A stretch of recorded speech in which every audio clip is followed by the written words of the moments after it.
Welcome back at noon. Lisa Briggs from the Brewers Company is here to answer your plant and garden questions. Remember, you can always email them to tips@channel3000.com. Look at us. We're almost halfway through March. Can you believe it? I know, it's nuts, right?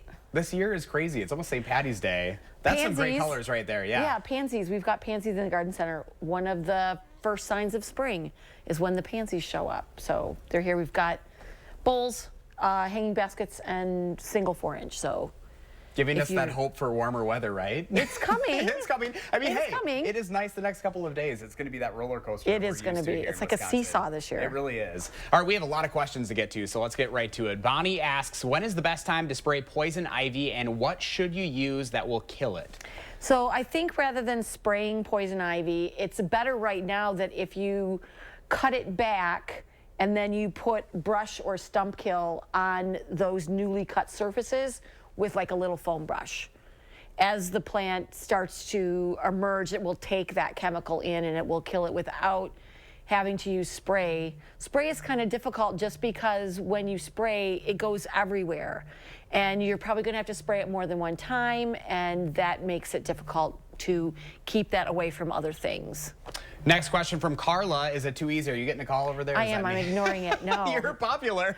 Carla asks, is it too early to spread wildfire seeds? So yeah, lots of the wildflower seeds, especially mixes that have some perennial flower seeds in there, a lot of them need what we call a stratification period. So they need some cool, moist weather. So go ahead and spread those.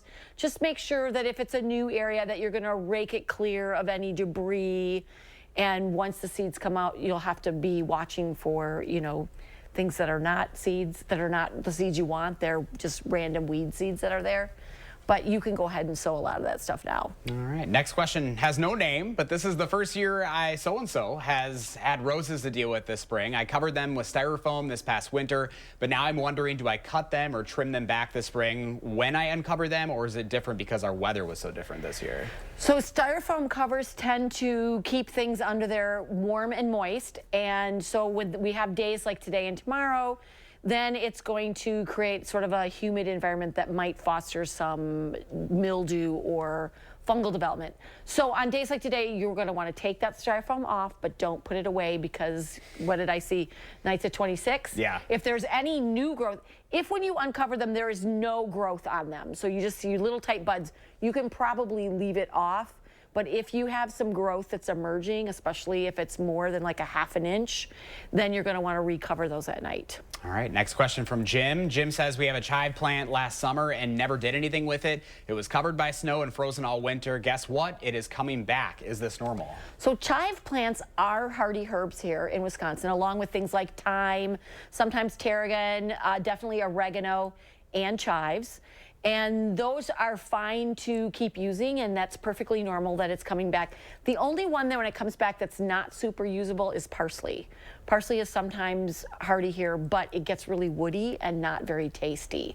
So go ahead, enjoy some early chives now. Have a baked potato. I love that. Yeah, that sounds good. All right, next is more of a comment. Donna says, is chickweed blooming?